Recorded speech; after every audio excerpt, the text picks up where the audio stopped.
Bienvenidos a Estudiemos Juntos Responde. Hoy vamos a estar respondiendo sus preguntas de la lección número 7. Bienaventurados los que creen. Tenemos muchas preguntas hoy, tenemos 9 preguntas, así que vamos a ver si en el tiempo que tenemos nos alcanza para contestar sus preguntas, pero como siempre queremos tener una palabra de oración para que el Espíritu nos dirija en este estudio o preguntas que vamos a contestar hoy. Así que Jennifer, ¿pudieras orar por nosotros, por favor? Claro que sí. Querido Dios, gracias te damos por esta oportunidad de estudiar más de ti. Ayúdanos a poder analizar y contestar estas preguntas de la mejor manera posible. Gracias por todo, en el nombre de Jesús. Amén. Amén. Muy bien, la primera pregunta nos viene de Ferdinand Torres y nos dice: siendo que Génesis 15 presenta la promesa y pacto de Jehová respecto a la descendencia de Abraham y declara en el versículo 6, y creyó a Jehová y le fue contado por justicia. Y lo afirma Pablo en Romanos 4:3 al hablar sobre la justificación por la fe. ¿Cómo lo conciliamos con Santiago 2:21 y 23?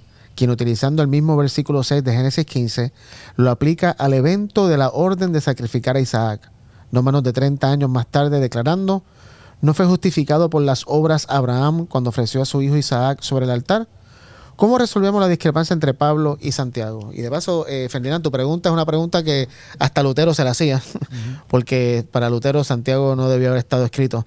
Pero parece que hay una dicotomía entre la salvación por fe, que toda la Biblia habla, y la salvación por obras que Santiago está hablando. Entonces, ¿cómo conciliamos que la Biblia dice en Génesis que Abraham creyó y le fue contado por justicia, pero Santiago dice que Abraham fue justificado por la obra de estar dispuesto a matar a Isaac?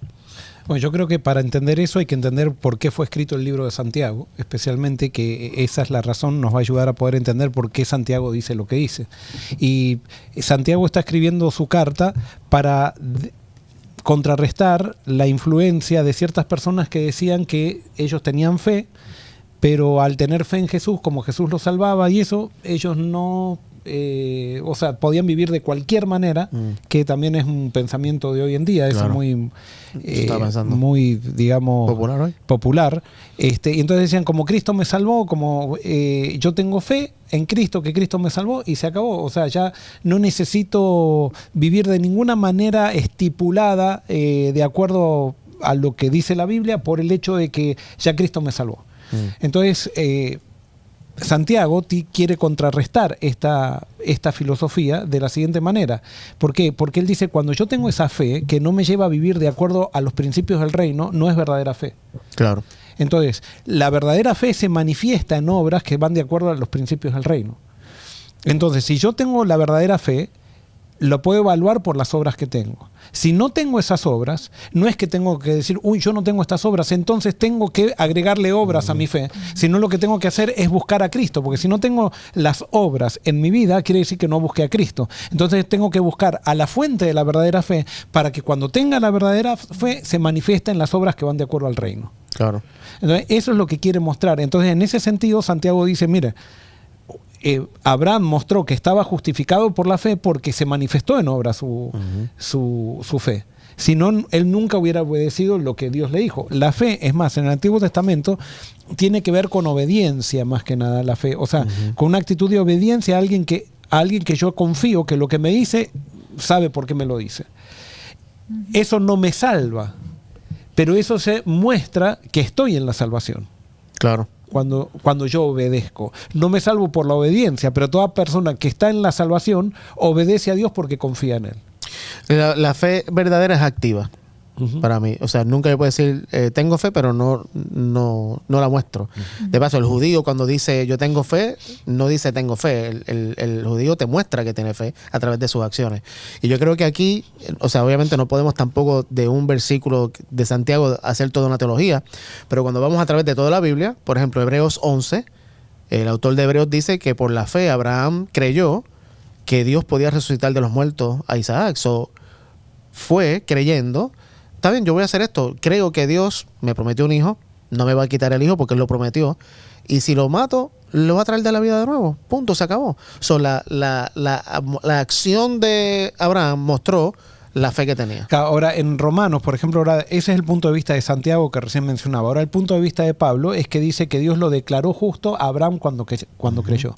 Y nosotros muchas veces en el Antiguo Testamento tenemos que ver algo que ya dijimos por muchas veces, que las palabras de la Biblia son limitadas con respecto a lo que describen. O sea, las palabras no pueden describir totalmente las realidades divinas y muchas veces en el Antiguo Testamento se le atribuye a Dios cosas que, Ujú. Son del hombre. que él permite, que él provoca. O de Satanás Entonces, incluso. cuando Dios declara a Abraham justo, así como dice que Dios lo probó, también en otros pasajes dice que Dios prueba para ver si lo aman o no lo aman. Dios no tiene que probar a nadie para ver si ama o no. Dios sabe si yo Claro. lo amo o no. Dios me prueba para que yo vea si yo lo amo a él o no. O sea, Correcto. pero no es para que él sepa. Igualmente, cuando dice que Dios lo declara justo, simplemente lo que está diciendo es que Abraham, al tener una actitud de fe, ahora Abraham se da cuenta de la salvación que ya viene de Dios, que ha sido dada sin que nosotros hagamos nada. O sea, la fe que nosotros tenemos que tener en la salvación, nosotros tenemos que tener fe en la fe de Cristo. O sea, eso lo dice Claro. Gálatas. Sí. O sea, tenemos que creer en la fe de Cristo, en la fe de Jesús. O sea, Jesús es el que nos salva. La obra de Jesús es la que nos salva sin que nosotros hayamos hecho nada. Y esa obra de Jesús es efectiva, tiene tanto poder que se hace efectiva desde antes de la fundación del mundo. Tremendo. Eso está Se brutal. concreta y se confirma con la muerte de Jesús y con la resurrección de Jesús. Pero ya era efectiva porque estaba prometida en Dios y la iniciativa era de Dios desde antes de la fundación del mundo. El plan de salvación siempre estuvo Ujú. y siempre estará. O sea, Sí. alguien puede decir, ¿estará porque pues, vamos a caer de vuelta? No, justamente, no solamente esto es un plan de salvación, sino que es una vacunación en contra del pecado porque ya el pecado no va a surgir más. Amén. Amén. Muy bien, Ferdinand, espero que eso haya contestado tu pregunta. FCI, lamentablemente no tengo el nombre completo, dice: ¿cómo interpretan la historia de Abraham e Isaac en la que Dios pide el sacrificio de un hijo para luego detenerlo a la luz de la figura de Jesús, quien nunca incitó al mal ni pidió pruebas externas? ¿No resulta contradictorio que un Dios de amor pruebe de esta forma, especialmente considerando el mensaje de compasión y coherencia de Jesús? Y yo creo que, sin duda, superficialmente puede parecer una contradicción, pero es que muchas veces Dios se manifiesta a nosotros de la manera en que nosotros pensamos y con el contexto en el que vivimos. Y evidentemente el contexto en que Abraham vivía era un contexto donde los sacrificios humanos eran muy populares, muy comunes, y Abraham no sé si tal vez tenía esa idea de Dios de que tal vez por ahí, si pedía sacrificios de cordero, por ahí tal vez un día podía pedir un sacrificio humano. No sé, desconozco. Es que sin duda, al obedecer a esa orden, si ahora, por ejemplo, vos tenés un sueño y Dios te dice en el sueño, sacrifica a tu hija, No, yo sé ¿vos qué dirías? que no es de Dios. No es de Dios, o Claro. sea, en el acto. Sí. ¿Por qué? Porque vos ya tenés un conocimiento. O sea, Abraham obedecía a Dios, tenía intimidad con Dios, pero todavía no lo conocía totalmente. Entonces Dios se revela ahora en una forma que es diferente a lo que estaban acostumbrados con respecto a los dioses que adoraba toda la gente. Entonces, cuando Abraham se le manifiesta a Dios, Dios le dice algo para revelarse realmente y enseñarle algo a Abraham. Yo a esto le llamo el lado femenino de Dios. O ¿Por qué sea, femenino? ¿por qué femenino? A ver, Jennifer va a poder decir si esto es verdad o no, Sí. pero vos preguntale a una mujer si se siente mal. ¿Y qué te va a decir? Que no. Que no. ¿Y es verdad eso? No. ¿Y ahora quiere decir que está mintiendo? No, ella lo que está es tratando de hacerte vos que manifiestes interés en la actitud de ella. Y no se va a abrir hasta que ella vea, ¿es seguro que no te sentís mal? Que esto, que el otro. Entonces, cuando vos insistís y tenés interés, o sea, por ejemplo, te dice, déjame sola. Y vos te vas. Y después se molestan. Y después dice, me dejaste sola. Sí. ¿Y cómo? Pero sí me dijiste que... No, es más o menos así. Pero ¿no? pasa mucho. ¿no? Ah, sí. No sé si yo hago eso, pero... Hay que hablar con Kenny. Ese es el lado femenino. Sí, ese es el lado femenino de Dios. Ok. O sea, que muchas veces pide algo que Él no quiere para manifestarnos a nosotros, para enseñarnos algo. Y esto yo lo doy con un ejemplo. Por ejemplo, mi cuñado le quería regalar al hijo, el hijo siempre había querido un Ford Mustang. Y mi cuñado es ingeniero mecánico, entonces le arregla autos. Y entonces, cuando llegó el cumpleaños, le compró un Ford Mustang. O le compró uno y se lo arregló, se lo dejó impecable. Pero como él tenía muchos autos estacionados en el parking lot, entonces le dio la llave, le dije, te regalé un auto. Y le dio una llave vieja que pertenecía al Mustang, pero entonces él iba y cuando veía, dice, bueno, este es el auto que me puede regalar mi papá, iba al auto viejo, y él pensaba, como el Mustang lo había escondido, Oh, wow. pensaba que era en el auto viejo. Claro. mi cuñado le hizo creer que era el auto viejo para después realzarle que él estaba dispuesto a regalarle un auto nuevo. Y entonces cuando él va y aprieta y resulta que las luces del Ford Mustang se prenden, se da cuenta que la llave era del Ford Mustang y que su papá le había regalado el auto que siempre quería. Y no era el auto viejo que él pensaba. Lo mismo hace Dios con Abraham. Dios le hace sentir a Abraham que le está pidiendo su hijo, porque Abraham no fue perfecto, y entonces llega un momento que Abraham, cuando lo va a matar, le dice, mira, yo, sé que me obedeces y está muy bien que me obedeces, pero ahora yo te voy a mostrar una faceta de mí que no te había mostrado nunca antes. Yo no quiero sacrificios humanos. El perdón mío, el perdón que yo pido, lo ofrezco yo. No me lo ganas. Nadie me gana un perdón con un sacrificio humano. Entonces ahí Israel, en los lomos de Abraham, aprende algo que desde ahí en adelante iba a ser abominación y que diferenciaba al Dios de los israelitas de todos los dioses paganos, que Dios no pedía sacrificios humanos para la salvación, para perdonar. Eso está tremendo, porque me hace pensar cómo cuando Dios hace eso es porque hay una revelación exponencial que Él va a darnos de su carácter. Exacto. Que no la hubiéramos entendido jamás si no nos hubiera pedido hacer algo loco por ahí. Y fue lo que hizo Jesús con la mujer samaritana, con la mujer sirofenisa. Viene la mujer, le dice, Señor, sáname. Y dice, no, claro, yo no te voy a sanar porque tú no eres de mi pueblo. Y le dice, no se le pueden tirar migas, los perros comen. Hasta la trató mal. Claro. Jesús la estaba tratando como los discípulos la tratarían. Jesús se estaba tratando como un ser humano, no como Dios, para darle a la mujer y a los discípulos mostrarle realmente quién era, para darle una revelación. Tremendo. Y por eso lo vemos también en Jesús. No es, y por eso en Jesús podemos confirmar que Dios no le está pidiendo que sacrifique, sino lo que le está dando una oportunidad de revelarse de una manera para mostrarle que Él no quería que sacrifique a su hijo. Buenísimo. Brutal. Bueno, yo sé que son 2 preguntas nada más, pero vamos. Norma Villarreal. Me gustaría que comentaran en las preguntas, es que algunas partes de la Biblia tomamos literal y otras no. Por ejemplo, lo de Abraham lo toman literal, que Dios le mandó a sacrificar a su hijo, pero en Romanos, cuando dice que en Adán todos fuimos condenados y en Jesús todos son salvos, pero ahí las religiones dicen que la mayoría se va a perder, que hay que guardar la ley, bautismo, etcétera. Pero ahí dice todos son salvos. ¿Qué piensan de eso? Lo que pasa es que la Biblia habla de que todos son salvos. Es más, todos nacemos salvos, pero Jesús también, y acá siempre vamos al filtro de Jesús. Jesús dijo que, y esto es algo que no enseñan las iglesias a mi criterio, y esto cada uno tendrá que analizarlo, porque a nosotros las iglesias, especialmente la iglesia medieval, nos enseñó que nacemos perdidos. Entonces había que bautizar rápido al niño que nacía perdido para que se salve. Por si moría salvo. De acuerdo a lo que estudié de la Biblia, lo que dice Romanos 5:18 dice que en Adán todos somos condenados, pero en Jesús somos todos salvos. Y no dice los que creen solamente, dice que todos somos salvos. Eso nos dice que todos nacemos salvos. Pero también Jesús dice que nosotros podemos rechazar la salvación, porque si no, quiere decir que Dios nos estaría obligando a la salvación y perderíamos la libertad. Entonces nosotros tenemos la misma libertad que tuvieron Adán y Eva de rechazar la salvación, nosotros la podemos rechazar. Perfecto. Creo que eso contesta. Sí. Muy bien, Alicia Gross. Isaías 28, 20, 21 es usado para explicar que Dios destruirá porque hará una extraña obra. ¿Podemos leer Isaías 28, 20, 21? Jenny, a ver si tú lo tienes ahí. Isaías 28, 20, 21. Entonces dice, escuchándolos y buscando al Cordero aquí, digo, la extraña obra será la salvación, pues nadie la merece. Es la pregunta que hace. Isaías 28, 20 y 21. 28. ¿20 y qué? Y 21. 20 y 21.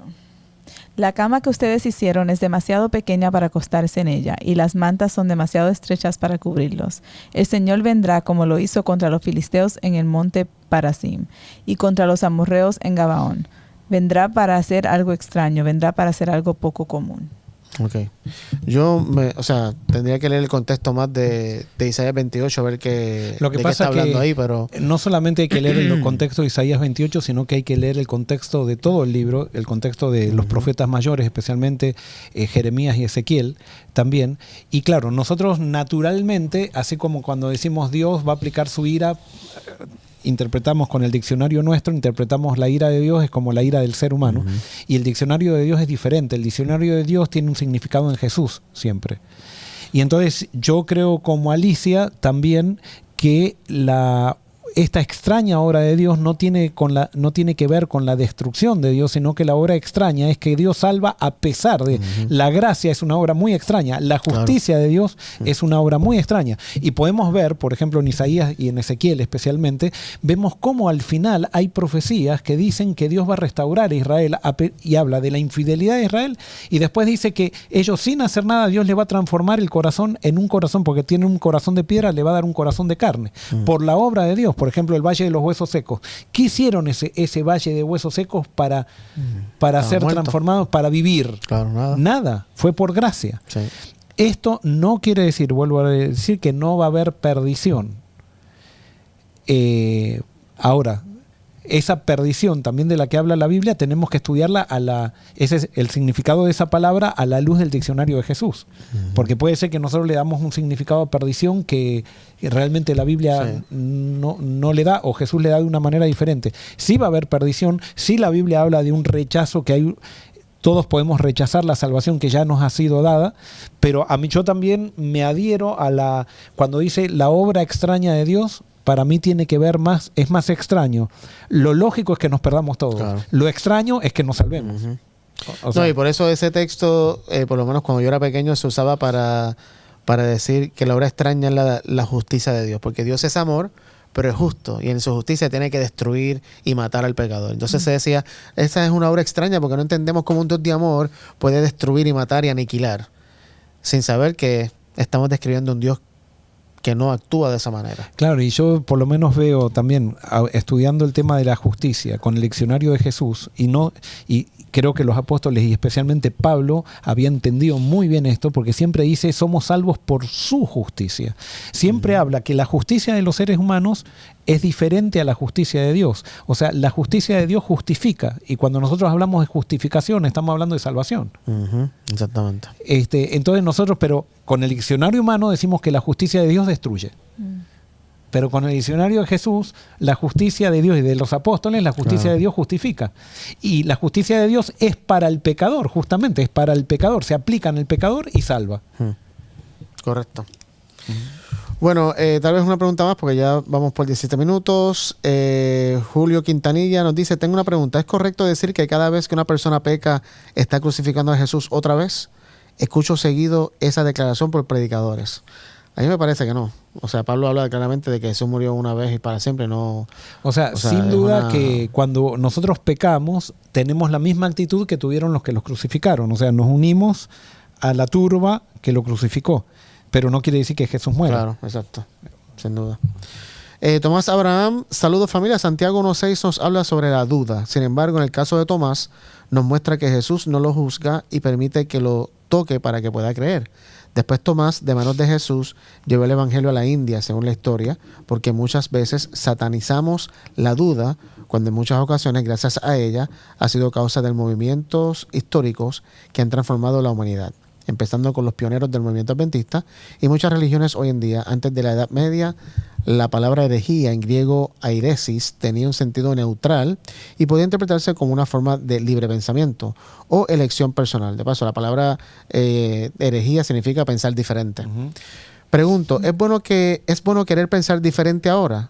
Sobre todo en bases a las doctrinas que se nos han querido inculcar en nuestras iglesias.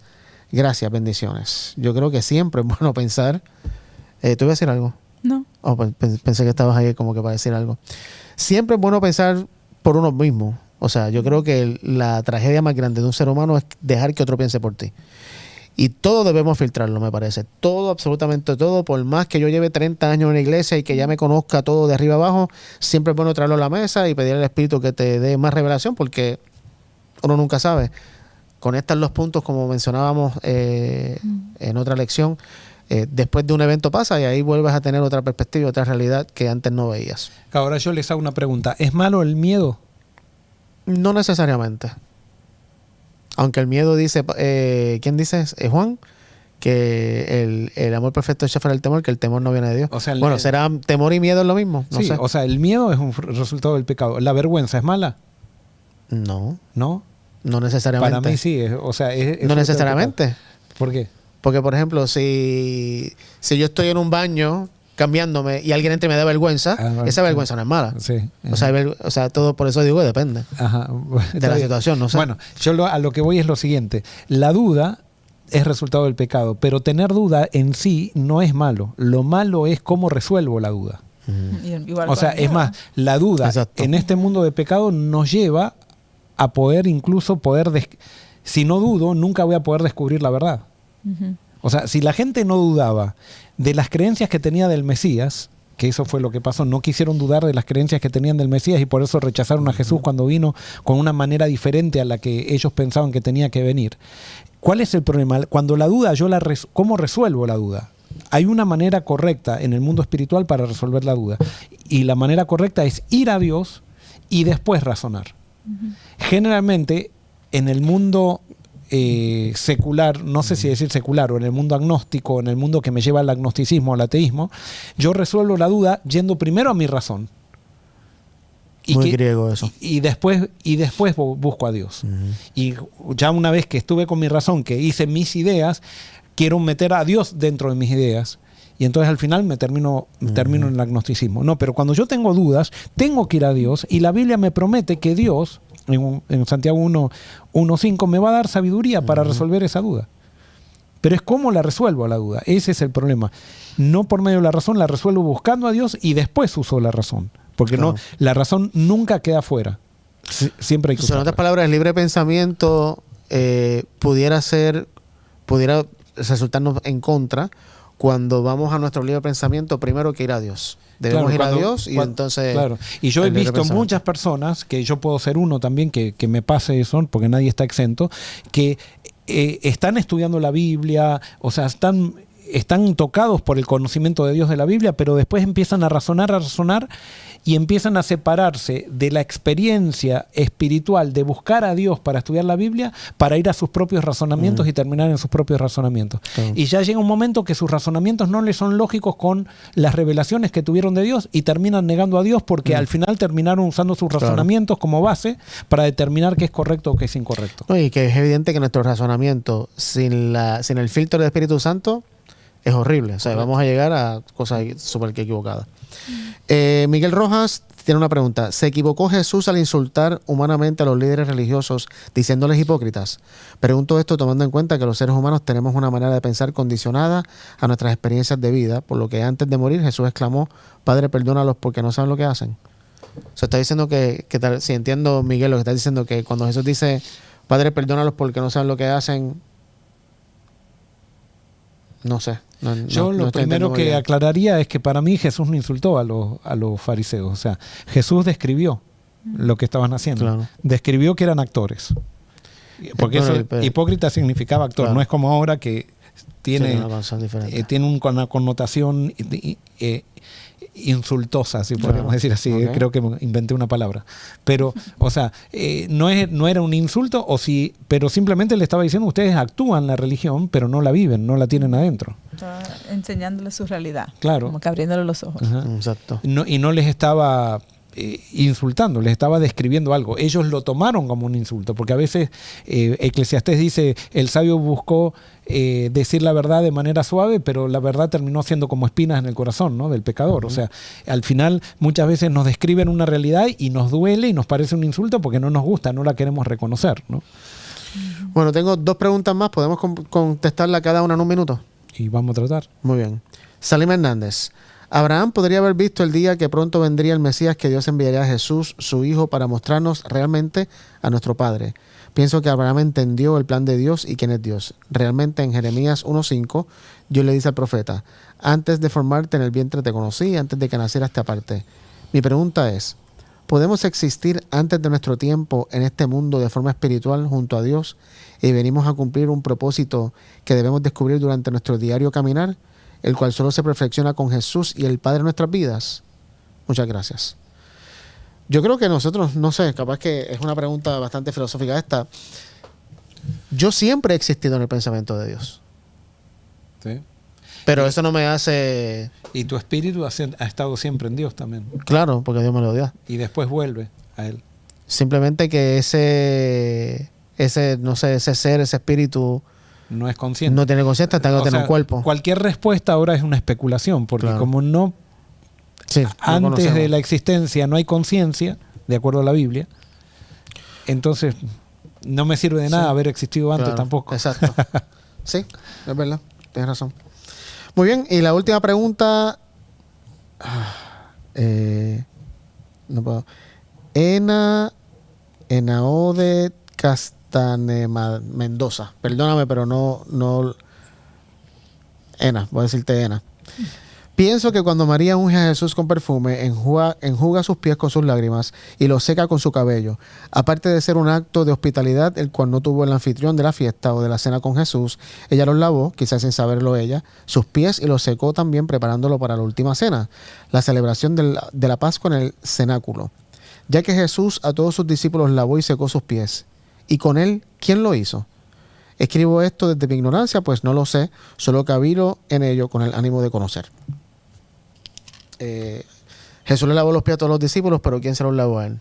Pero Juan, ellos ¿no? quisieron lavárselo y él mismo le dijo que... O sea, Claro, Jesús le negó que le lavaran los pies, ¿no? Eso está en el Evangelio de Juan.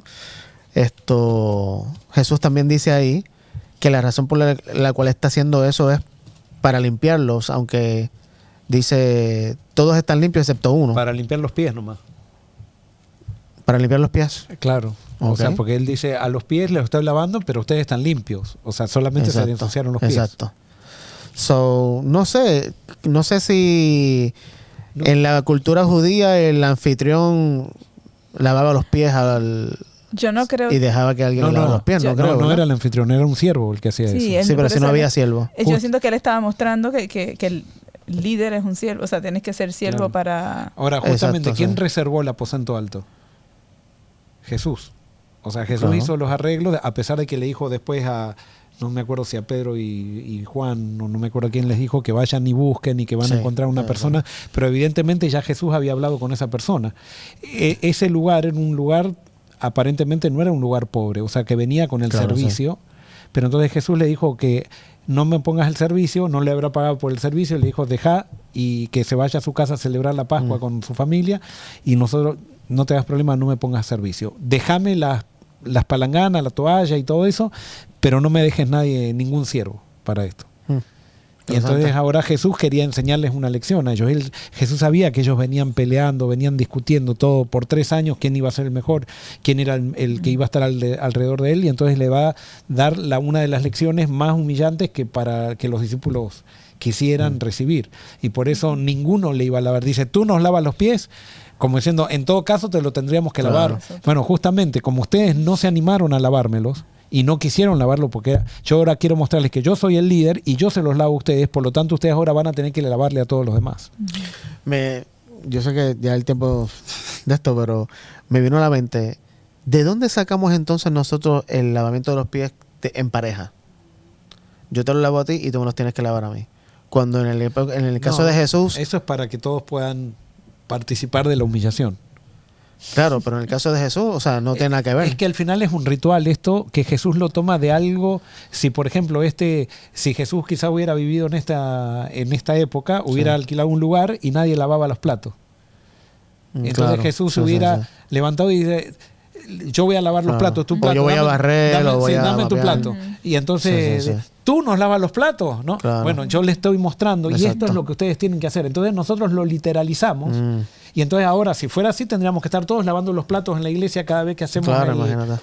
que está bien, o sea, pero no es que en ese rito hay un poder y que es ese rito lo que determina que yo soy humilde. No fue el acto, fue la actitud. Claro, es un recuerdo de Exacto. cuál es la actitud, pero no es en el rito en sí que hay poder y que tiene que ser, o sea, y que sí, porque hay gente que ese día no se lavan los pies, no está completa la Santa Cena. Claro, sí. No, o sea, es un rito simplemente simbólico.